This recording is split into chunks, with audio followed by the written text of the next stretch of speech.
Sí, muy buenos días, muy buenas tardes. Comenzamos esta sesión que vamos a dedicar a las Selijot. Ok.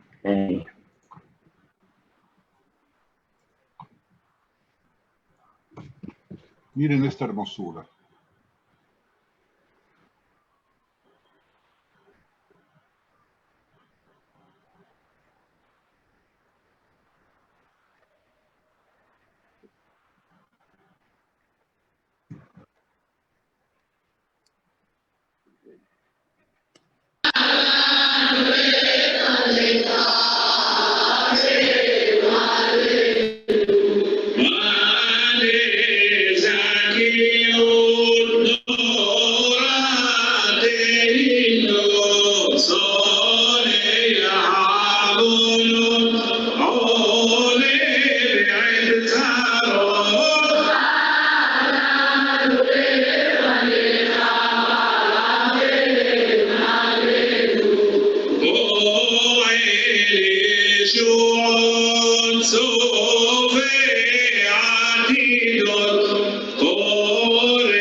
Bueno, hemos dedicado estos primeros 3 minutos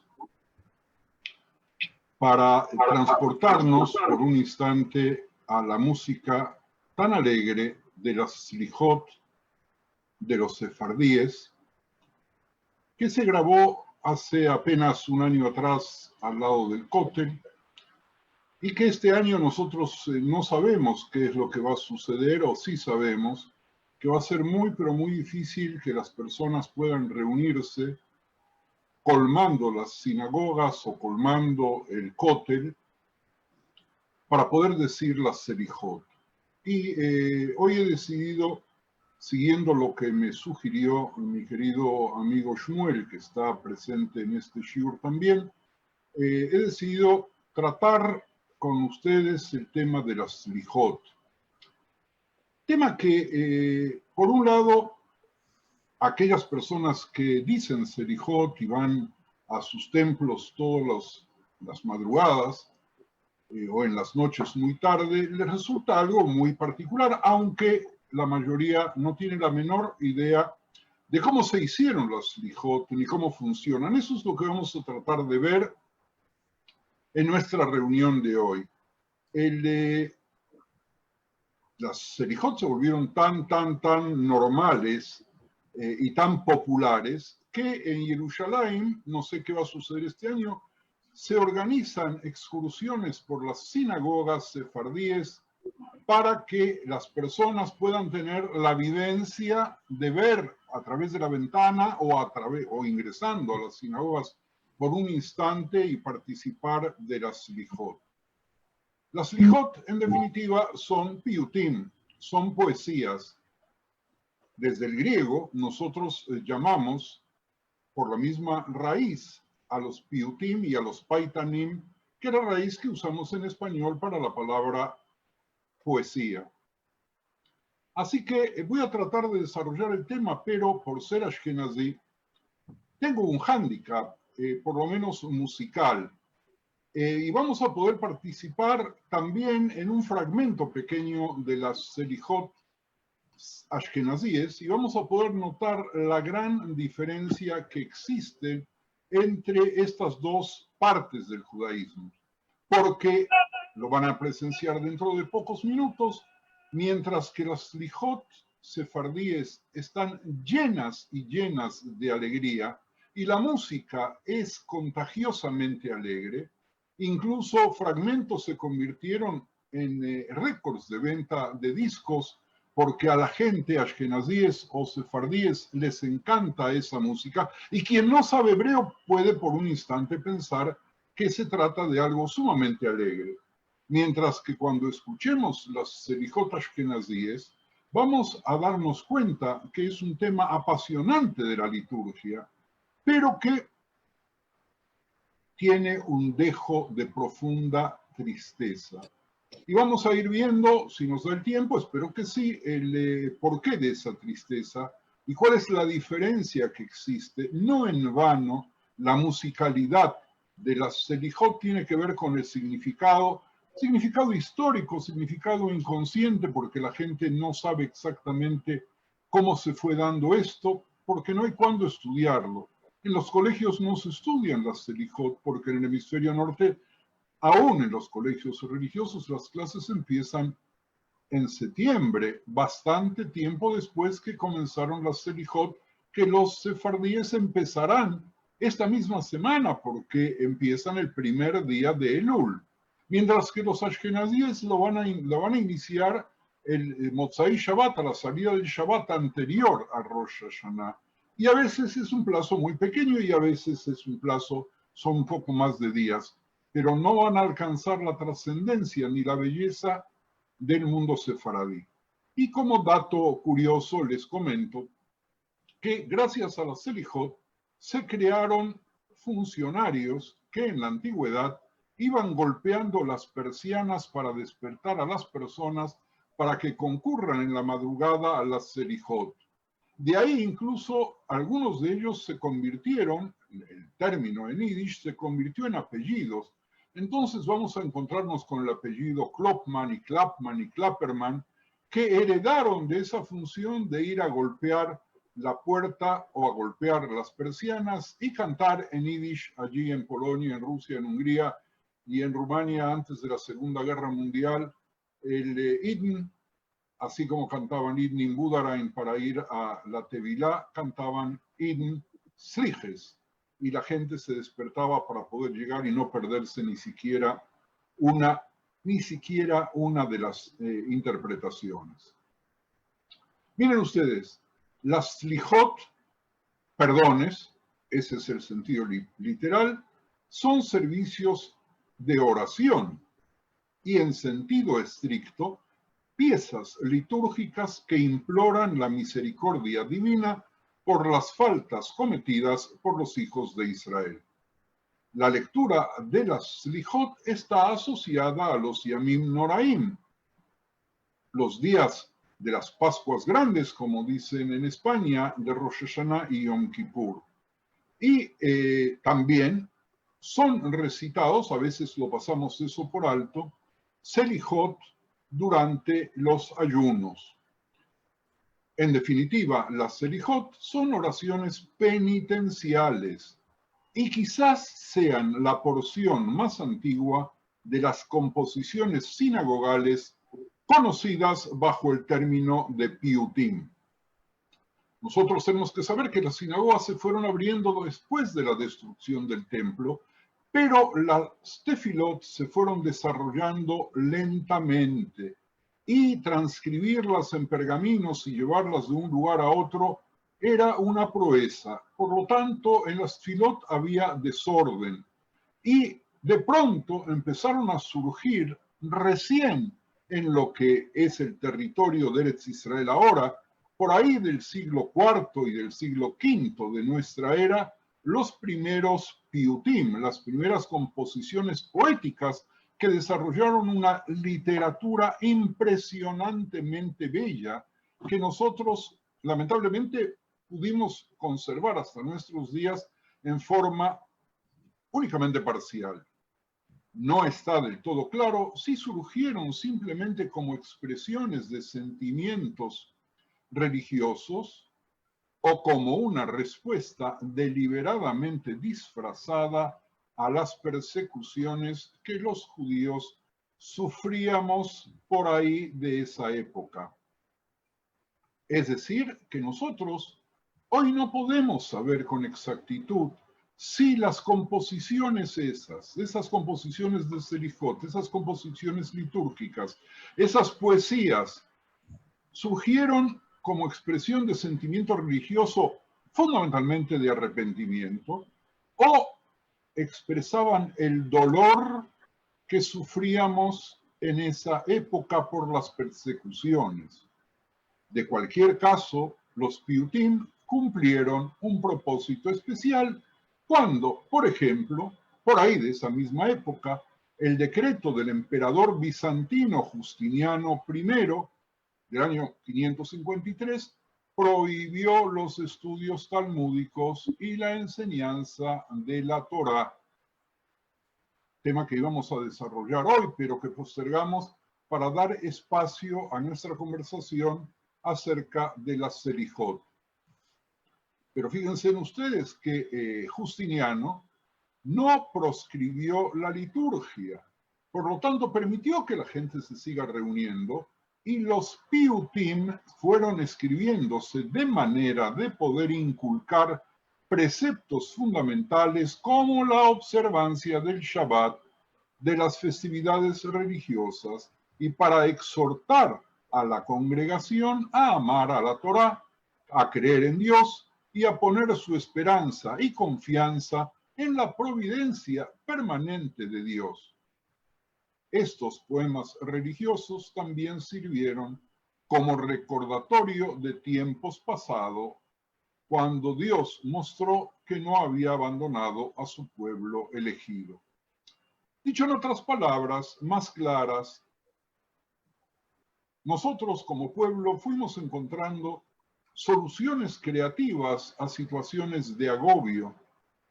Buscamos siempre la forma de transgredir aquellas prohibiciones que estaban fundamentadas en un odio profundo a los judíos y al deseo de exterminarnos culturalmente. Justiniano vio, y no se equivocó, que el Talmud era un instrumento fundamental de nuestra identidad.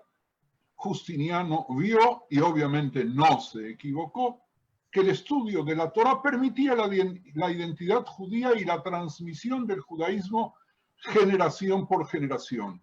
Cuando redujo la experiencia judía únicamente a la liturgia, nosotros encontramos a través de los piutim y a través de las selijot la manera de poder transgredir su prohibición y de alguna manera seguir existiendo como tales.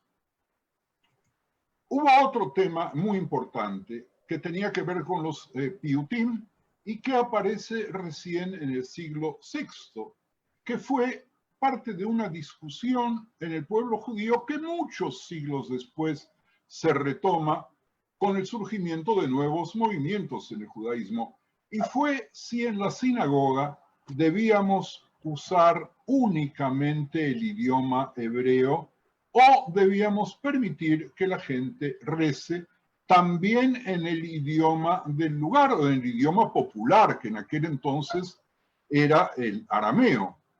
Resabios de tfilot en arameo todavía los tenemos nosotros en el Sidur, incluyendo una tfilá maravillosa que todos conocemos, que es el Kadish. Pero la discusión si se debía rezar o no exclusivamente en hebreo se retoma posteriormente y se retoma desde el punto de vista del ritual, porque estaba claro que uno debía decir el Shema, por ejemplo, en el idioma que lo comprende, porque decir una tfilá o hacer una declaratoria como el Shema Israel sin saber lo que estamos diciendo realmente parecería carecer de sentido. Entonces, el conflicto ese se va resolviendo en el siglo VI, cuando se impone el uso exclusivo del ibrit en la sinagoga. Y a partir de ahí se produce algo maravilloso, el primer renacimiento hebreo que se extendió después hasta el oeste, pero que no llegó hasta a Babilonia hasta el siglo X. Cuando nosotros rezamos en la sinagoga en hebreo, permitimos rescatar ese idioma cuando Ben Yehuda y el moderno sionismo convierte de alguna manera al ibrit en el idioma nacional del Estado de Israel. Y aquí se dan ciertas cosas sumamente interesantes a partir de esa fecha. Me gustaría pedirte, Ethel, si puedes preparar la composición de Selijot según el ritual ashkenazí para que los Haverim que lo conocen se unan a él y aquellos que no puedan apreciar las diferencias con la forma como nuestros hermanos sefardíes dicen casi los mismos textos, pero de una manera tan distinta que quien entre de una sinagoga a otra sin conocer lo que se está diciendo puede perfectamente pensar que se tratan de cosas totalmente diferentes. No sé si lo tienes preparado. Preparado. Adelante, por favor.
Esto que acabamos de escuchar, de alguna manera me recuerda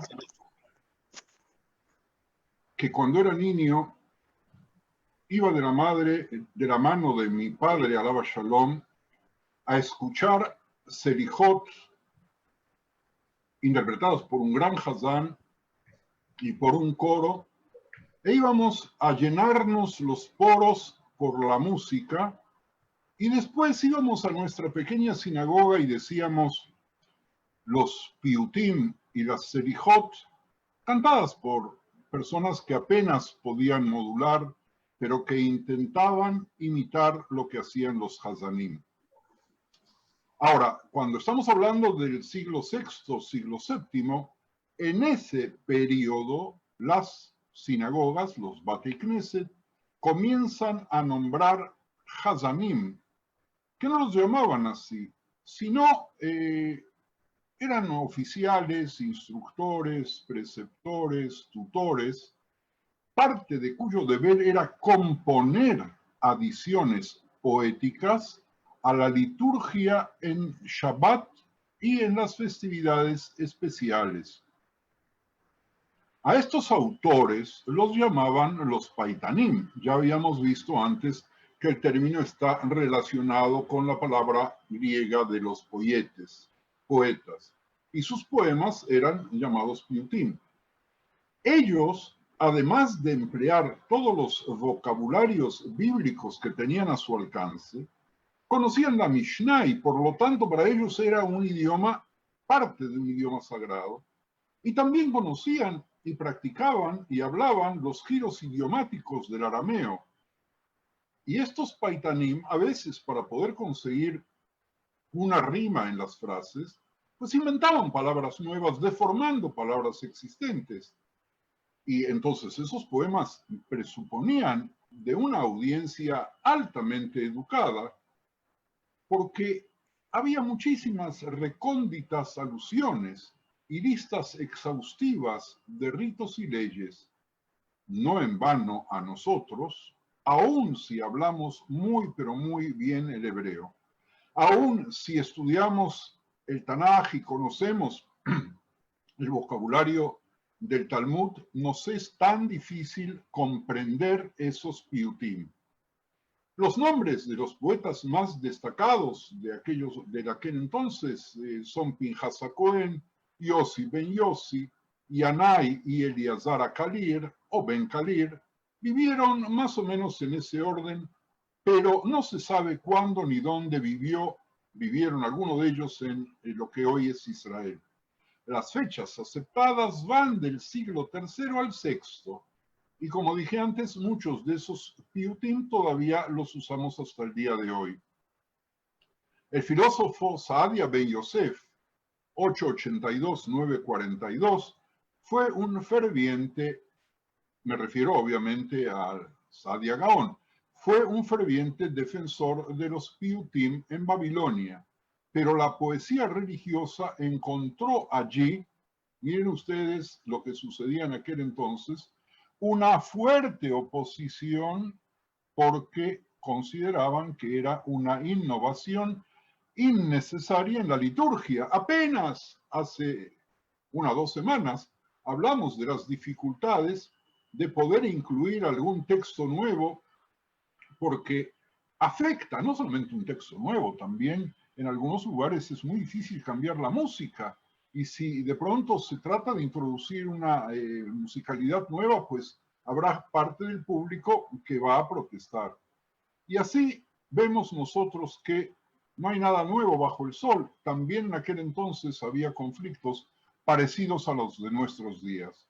Pero aún así, los piutim sobrevivieron en Babilonia, también porque la gente común respondió a canciones poéticas que ubicaban su sufrimiento en un contexto religioso, es decir, que fueron permeables de traducir en poesía el sufrimiento, cosa que en nuestra generación parece mucho más difícil de lograr. Es decir, no fueron las autoridades quienes pudieron hacer los cambios en la liturgia de la Selijot y de los piutim, sino la gente común. Y cuando transcurrimos y avanzamos en el tiempo durante la Edad Media europea, los piyutim fueron la forma más cultivada de la literatura hebrea, especialmente en Alemania, en Francia, en Italia y en España. La rima se introdujo en España, donde los piyutim alcanzaron el apogeo máximo de su desarrollo. En el año 1440, cuando el alemán Johannes Gutenberg descubre la imprenta, todo empieza a petrificarse. Todavía, sin embargo, en el siglo XVIII se continuaron escribiendo piyutim, pero en solo raras ocasiones estos piyutim ingresaron a las liturgias estándar de nuestras sinagogas, porque ya las puertas de la canonización del Sidur se habían cerrado. Es decir, que no solamente la Torá se canoniza como Torah Shebichtaf y no se puede cambiar, sino en el momento en el cual el Sidur se empieza a imprimir, también se canoniza y se cierra. La palabra Slijá de Selach, pedimos a Dios que nos perdone, se usa particularmente en los Ketuvim, que en español son conocidos como los agiógrafos, en el significado de perdón, y en la Edad Media se utilizó para designar las oraciones penitenciales y las invocaciones de la clemencia y el perdón de Dios. Originalmente, las Slijot fueron instituidas solo para Yom Kippur, y el objetivo principal de la tfilá de ese día era implorar el perdón de Dios por los pecados del hombre. El servicio en sí fue llamado en el Eliyahu Zutá como Seder Selijá, es decir, el orden, el sidur de los perdones. Con el transcurso del tiempo, se fueron agregando también al día del Año Nuevo, a Rosh Hashanah. ¿Por qué? Porque Rosh Hashanah se consideró el día del juicio, el Yom Adin. Y entonces se unen Rosh Hashanah con Yom Kippur como precursor del día de la expiación, y entonces tenemos la necesidad de penitencia y necesitamos la súplica por la misericordia de Dios, que se consideran necesarias también en los días penitenciales, y lo digo exprofeso en español, que son los días de Aseret Yemei Teshuvah, los 10 días de arrepentimiento, los días del temor, los Yamim Noraim. Para estos días también se organizaron oraciones penitenciales.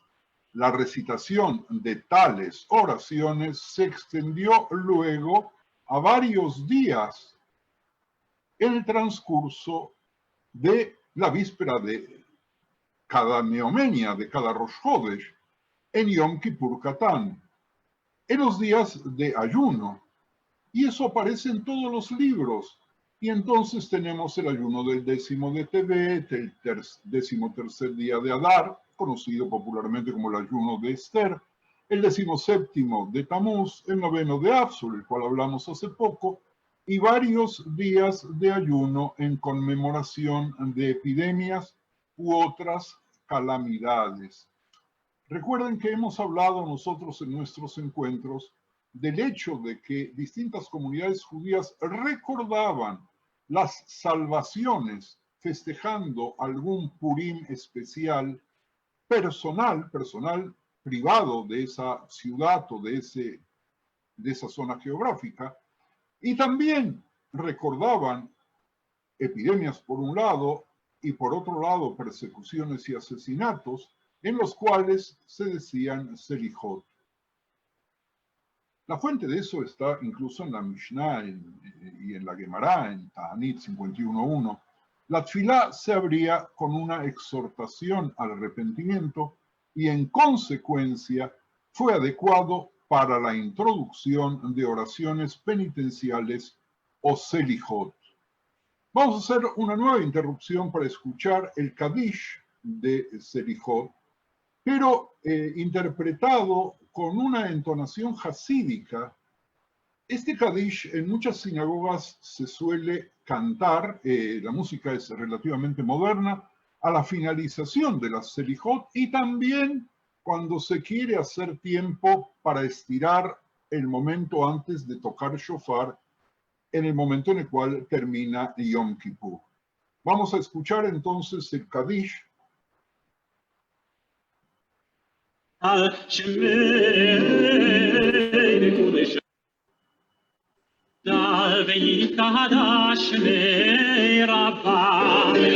ועלמא דיברה חירותי והמליך מלכותי בחיי חום וביומי חול וחיי לכל בית ישראל בגלה ובזמן קריב ויאמרו אמן יהי שמי רבה מברך לעולם ולעלמא יתברך יתברך יתברך וישתבח ויתפאר ויתרומם ויתנשא ויתהדר ויתעלה ויתהלל שמי קודשה בריחו לילה ולילה מן כל ברכתה ושירתה ושבחתה ונחמתה דמירן ועלמא ואמרו אמן תתקבל צלותון ובאותון דכל בית ישראל קודם אבון דבשמיא ואמרו אמן יהי של אמר רבה מן שמיא וחיים עלינו ועל כל ישראל ואמרו אמן עושה שלום במרומיו הוא יעשה שלום עלינו ועל כל ישראל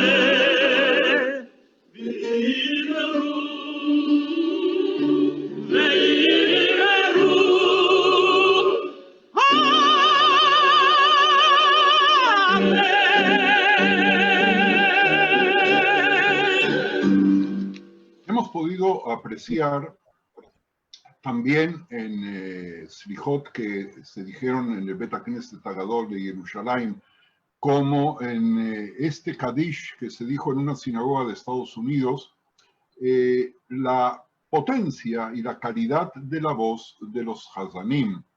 La escuela de los Hazanim se fue desarrollando, como dijimos antes, no como cantores, sino como poetas que agregaban tfilot y que luego las enseñaban y que luego las cantaban. Para colocar las cosas en su lugar, piyutim son agregados al servicio del Bet HaKnesset, porque el servicio del Bet HaKnesset de todos los días y también de las fiestas está construido a partir de estructura muy clara, a partir del Shema como centro en Shaharit, las brajot anteriores y posteriores, con muchos pasajes bíblicos seleccionados, particularmente con Teilim. Por lo tanto, cuando estamos hablando de Selijot, estamos hablando y de Piyutim de agregados. Y el término Selijot se agrega, se aplica a esos verbos, particularmente a partir, como dijimos hace un instante, de Yom Kippur, y empiezan desde Abraham Gaón o Abraham Bar Sheshna, que vivía en Sura, en una de las grandes yeshivot de Babilonia, y aparecen en su Sidur, y más tarde aparecen en el Sidur de Abudraham. Y Abudraham vivió en Sevilla, y su libro de comentarios sobre la liturgia sinagogal es básicamente la base, perdón por la redundancia, de lo que nosotros estamos diciendo en nuestros días. Luego, cuando los versos iban acompañados de piyutim de carácter penitencial, en ese momento el conjunto se denominaba Slijot y los versos bíblicos se llamaban Psukei Rizui Slijá, es decir, versos que invocan la voluntad de Dios de perdonar. Así aparece en el Sidur de Amram Gaón. Los caraítas llamaban a esas partes de la tefilá, las nuevas partes, Sukei Teshuvah, versos de la penitencia o de la Teshuvah. Y nosotros aquí tenemos que saber que a Dios lo llamamos Señor del perdón y de la misericordia. Baal Aserichot Verrahamim, tal cual como aparece en el libro de Daniel 9:9. Las oraciones penitenciales, por lo tanto, en muchas comunidades se llamaban, y en algunas se siguen llamando hasta el día de hoy, Rahamim, o también Rahmaniot. Amram y Saadia en su Sidurim y Jai Gaón en su responsa así lo llaman. Y esos términos se aplican particularmente a las súplicas llamadas Bakashot. Ojalá y tuviéramos tiempo de poder dedicar más de una clase a las Bakashot y a su música, que han vuelto a ponerse de moda, pero no me voy a desviar siguiendo lo que alguno de vosotros me recomienda y continuaremos un poquito más con el tema de las Slijot, porque las Bakashot también describen sufrimientos de Israel y tienen invocaciones, pero más breves, de la misericordia de Dios. Y los versículos bíblicos de esas Selijot se llama Sukei de Rahamei. Y eso aparece en Tosafot, Amasejet Brajot 5a, Megilá 32a y Abodá Zara 8a. Puede decirse, sin embargo, que con una sola excepción, en la Slijá que comienza a Romimja Shem, los autores de piutim penitenciales no se refieren, sin embargo, a sus composiciones con el nombre de Selijot.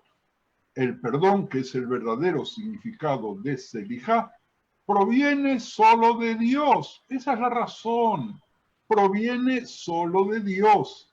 Mientras que la composición en sí es en realidad una súplica de perdón.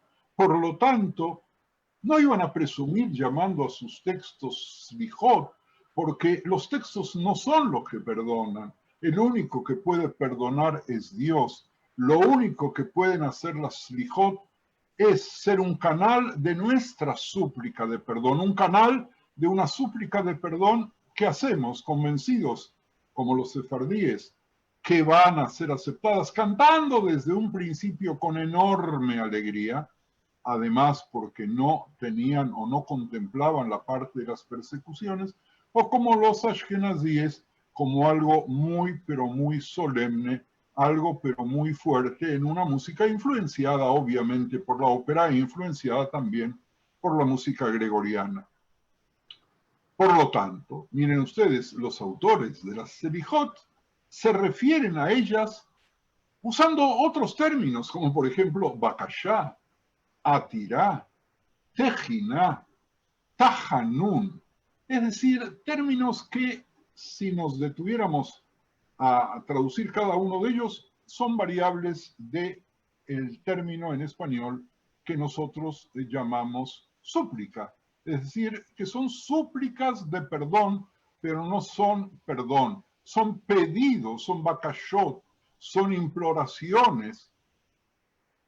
Nosotros pedimos, suplicamos, rogamos por el perdón, pero no traen estas oraciones el perdón en sí mismo.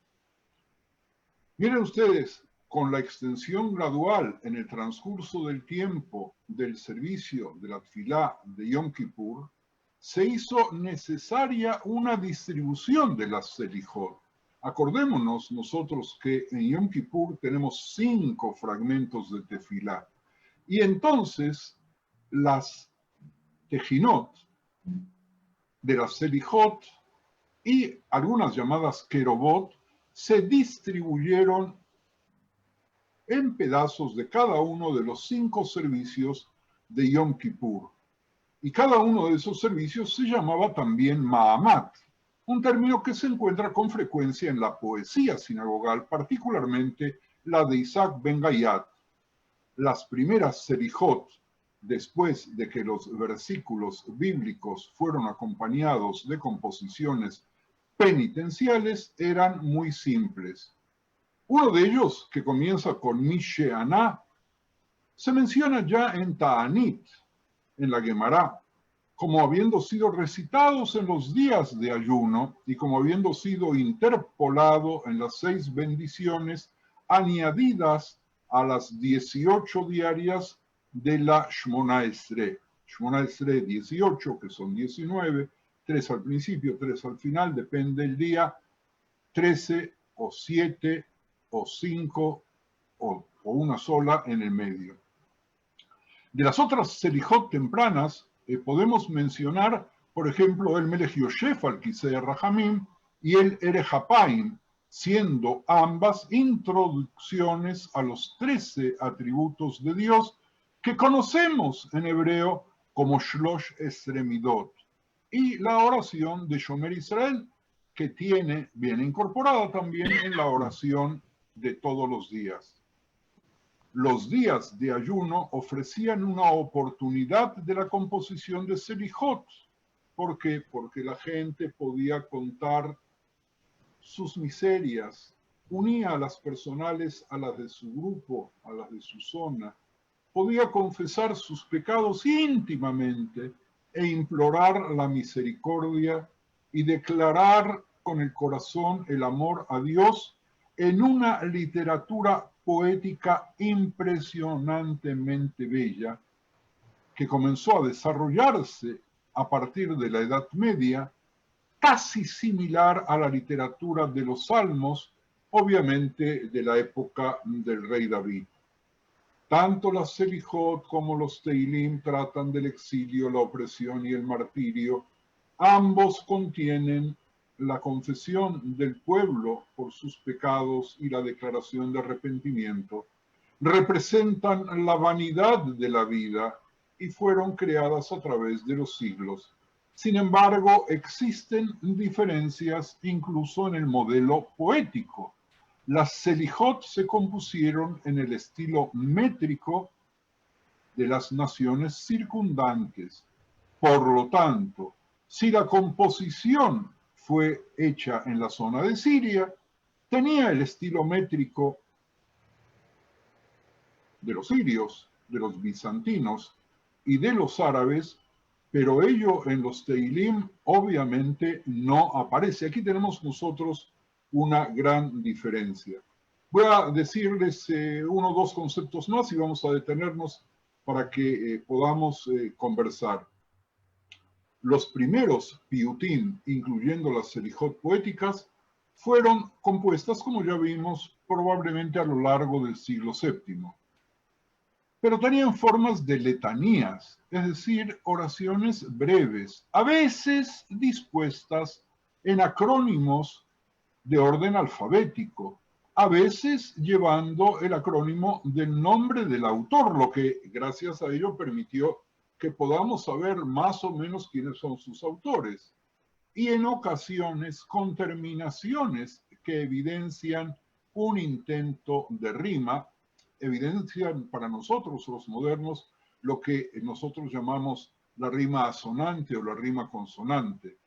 De tales letanías se originó la Selijá, compuesta según el modelo de salmos alfabéticos, en oraciones de igual longitud, que al tener la misma cantidad de sílabas, de alguna manera también permitía la creación de entonaciones para poder cantarlas y recordarlas.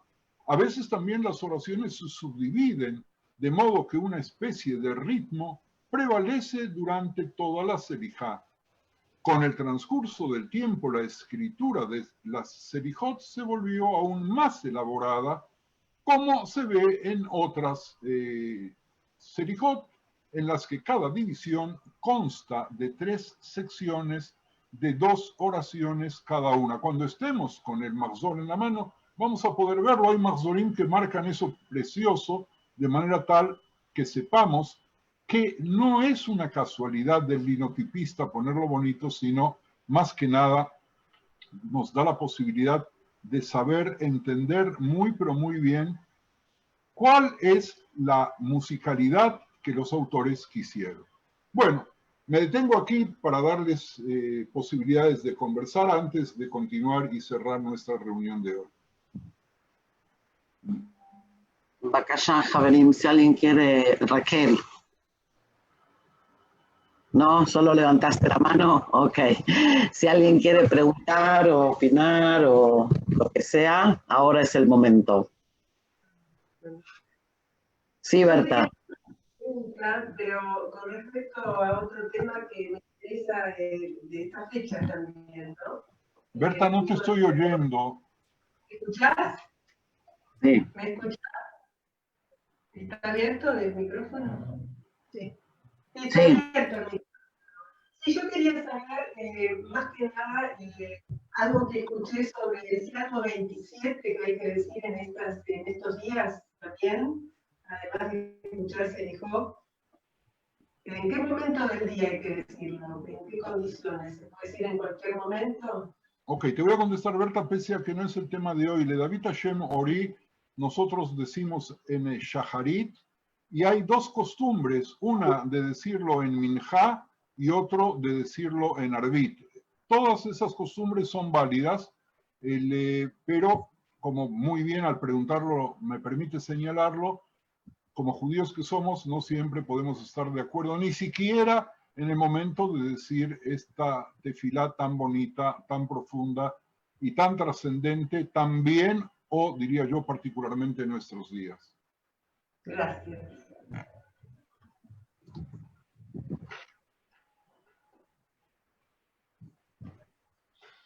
Bacallá, Javerim, si alguien más, preguntas, observaciones.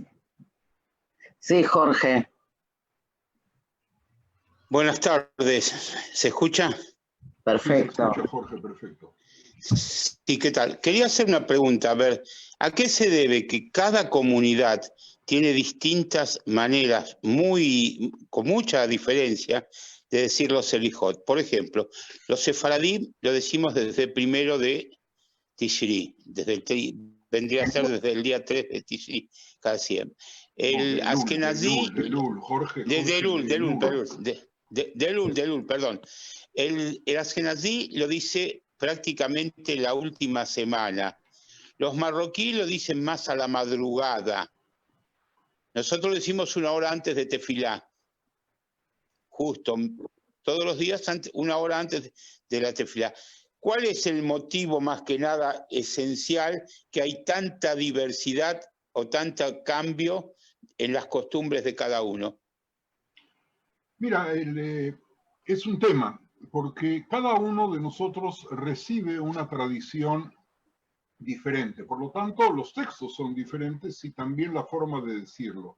Es muy, pero muy interesante la división, el hecho de que las comunidades sefardíes dicen las selijot, como todos deberíamos decir, 40 días. Porque continúan hasta Yom Kippur, es decir, desde el 1 de Elul, del día que Moshe Rabenu subió a recibir las segundas tablas de la ley hasta que Dios dijo Salachti Kitvareja. ¿Cómo se hizo esa...? Se empiezan después de Rosh Chodesh.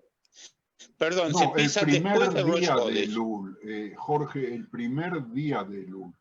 Rosh Chodesh, cuando tiene 2 días, la neomenia, el Rosh Chodesh, el primer día es el último día del mes pasado. Es decir, que el jueves va a ser el 29, si se quiere, año? del mes de Av. Acá, por ejemplo, el viernes 3.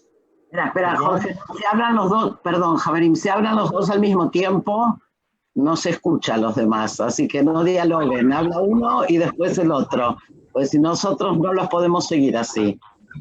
Sí, Raf.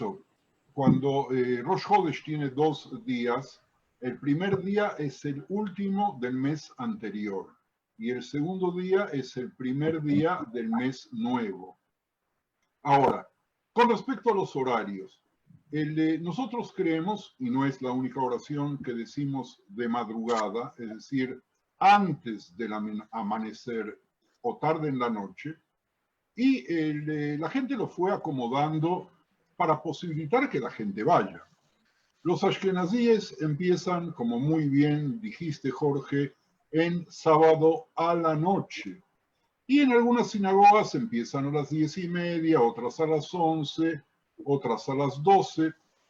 Las más cuidadosas, bastante más tarde que la medianoche. Y luego, el domingo, el lunes, el domingo ya no, pero el lunes, martes, miércoles, jueves, si hay, entonces lo dicen igual que en tu sinagoga.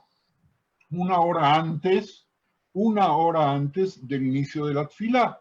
¿Por qué?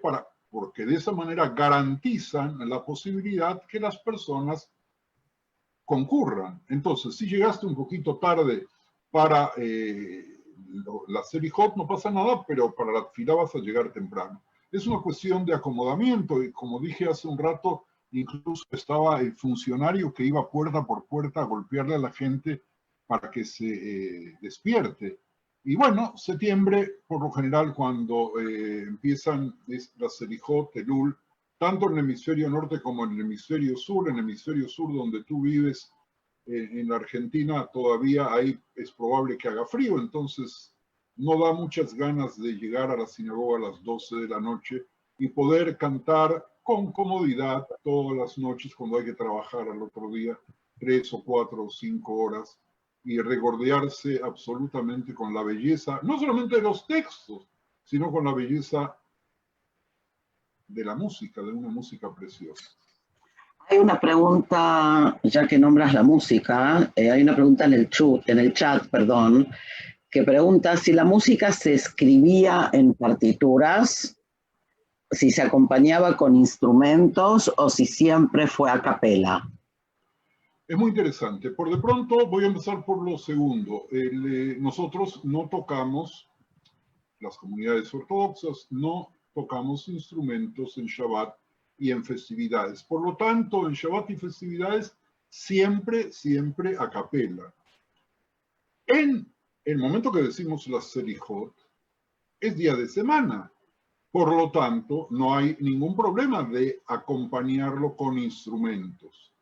El tema de los instrumentos y del ingreso de instrumentos en las sinagogas ortodoxas es un tema de por sí, porque por un lado colinda con la prohibición de tocar instrumentos excepto en días de fiesta, rememorando la destrucción del templo de Jerusalén. Pero desde el punto de vista de la norma, específicamente de la norma, eventualmente se podría tocar instrumentos porque es día de semana para acompañar la tfilá. Y eso abre otra vez la puerta a otras preguntas, si en Shaharit, Minjá o Arvit de todos los días podemos o no irnos acompañando por instrumentos, pero es un tema que si ustedes quieren tratarlo, lo vamos a tratar, pero en otro momento porque se me está yendo el tiempo aquí. La segunda pregunta es sobre las partituras. Excelente pregunta, porque la música de los judíos sefardíes no tiene partituras sobre pentagrama, sino que se guía por el makam. Y el makam es una notación musical muy antigua, muy completa, que permite seguirla al grado tal de que hay makamim para distintas festividades. Es decir, hay una especie de estructura musical del makam en el mundo sefardí que permite que quienes conocen muy bien la liturgia, que son muy pocas personas, saben que hay casi un makam por semana, por cada Shabbat, que es completamente diferente. La escritura en pentagrama es algo relativamente moderno, por lo tanto, el mundo sefardí, si bien hoy día algunos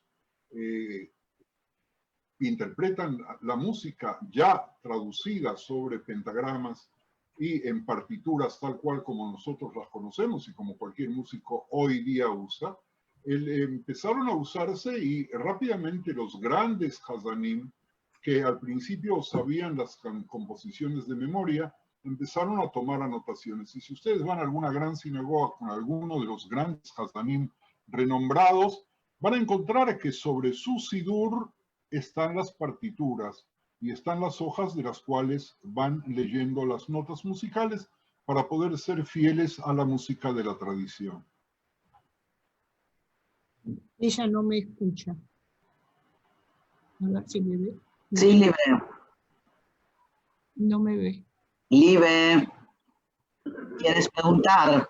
Bueno, More, simplemente agradecerle por todas las precisiones y toda la información tan detallada como es su estilo, pero particularmente me siento muy movilizada porque soy hija de un Hazán, del Hazán Yakov Yitzhak Bogushevich, Alaf Shalom, y por otra parte, recuerdo los ensayos para Slijot, para Rosh Hashanah, y me resuena todo esto que usted trajo también para ilustrar.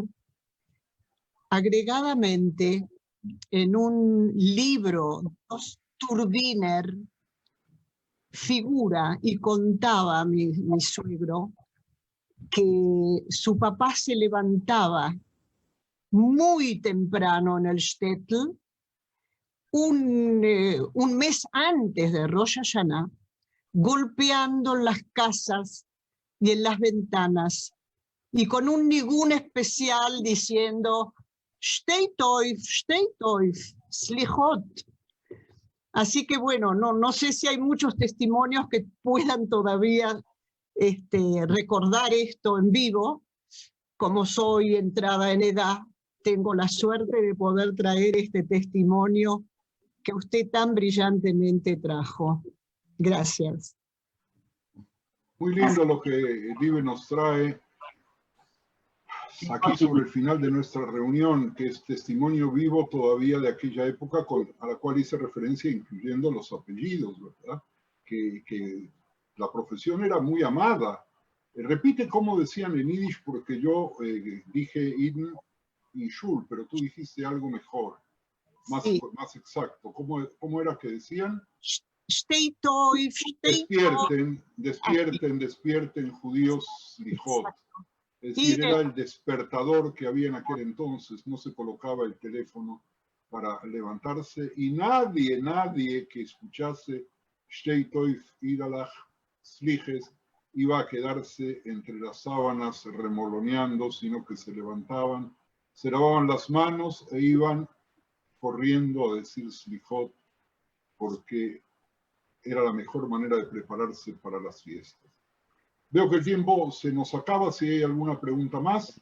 Moti, por favor. Hola, Rav. ¿Cuál debe ser la actitud cuando decimos Selijot? Por ejemplo, yo he tenido la oportunidad de ir a ambas. Me contagio muchísimo cuando voy a la Sefaradim.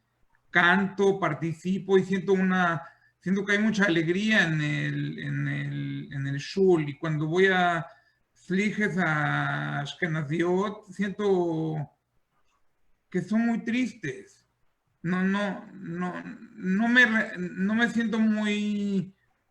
me siento tan contagiado, es la verdad. ¿Cuál debe ser la cabana? La cabana es la que te dice el corazón, porque nadie puede prescribir lo que uno siente. Y aquí, como lo expliqué, yo creo que reiterativamente, también por los orígenes de las slijot penitenciales, pero más que nada relativas a los dolores de las pandemias y a los dolores de la muerte y de las persecuciones que influenciaron en la música ashkenazí, a diferencia de la música sefaradí. Yo siento que cada uno, no solamente en las slijot, sino en cada una de nuestras participaciones, tenemos que cumplir con la definición de la tfilá, que la Gemara pregunta, ¿cuál es el servicio que se puede decir con el corazón? Evei Homer, dice la Gemara, Zoat, tfilá. Es decir, la tfilá se dice con el corazón. No, mi querido, si de pronto te identificas con la parte alegre y cantas junto con todos y de pronto sientes como ganas de moverte y de bailar y de abrazar al que está al lado y dar por ahí una kafá, pues hazlo, es tu manera de hacerlo y esa sin ninguna duda va a llegar a donde tiene que llegar. Y aquellos que de pronto se sienten emocionados por lo que escucharon, en el caso de Libe, o en el caso mío, en el caso de muchos, desde pequeños, yo tuve la suerte de poder escuchar también durante un tiempo las selijot sefardíes, por lo tanto, que además tienen algunos elementos casi pirotécnicos de tocar shofar y que es una parte súper conmovedora a la finalización de la selijot. Nosotros tocamos shofar a partir del 1 de Elul todos los días, pero ellos también lo hacen en el momento de la selijot y es algo muy, pero muy fuerte. Bueno, les decía, si de pronto la música coral, los hazanim con voz de tenores de una escuela que les da una coloratura impresionante a la voz, te llega más, pues te llega y te pueden llegar los dos, pero vamos a invitarnos a todos a dejar que nuestro corazón nos conduzca, que nuestro sentimiento nos conduzca. Aún si no entendemos las palabras hasta el final, vamos a ir creciendo con la música que viene con nosotros de la mano desde el inicio de nuestra propia historia galútica.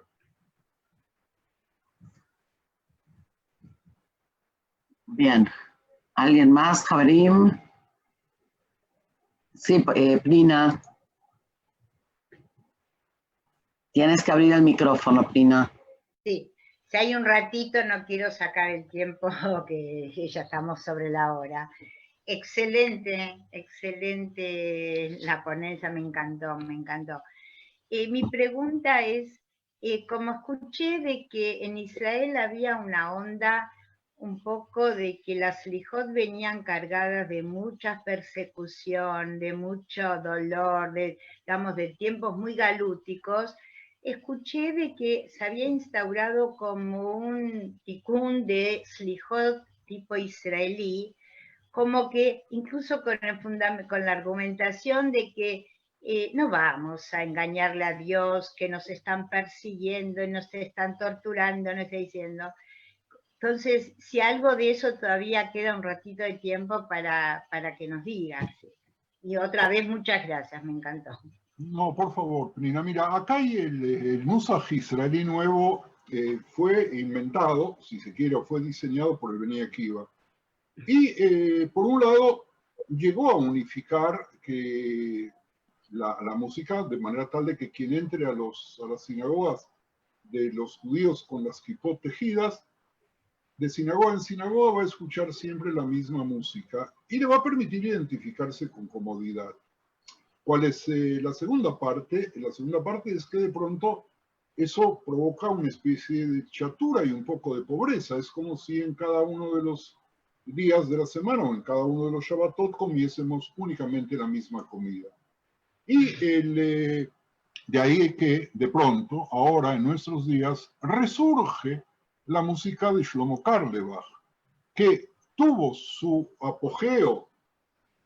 Shlomo Carlebach dio un concierto en Buenos Aires, había una especie de cine o teatro, yo asistí en Corrientes y Medrano, y durante un tiempo fue muy popular, por ahí de los 68, y luego cayó un poco en desgracia y de pronto resucita en un fenómeno muy interesante, y también sinagogas que van utilizando la música litúrgica que el Bnei Akiva impuso con mucha prestanza al cortar un poco con la música galútica, y que también estaba influenciada otra vez por otras galuyot. Ahora prefieren hacer Shabbatot con la música de Carlebach.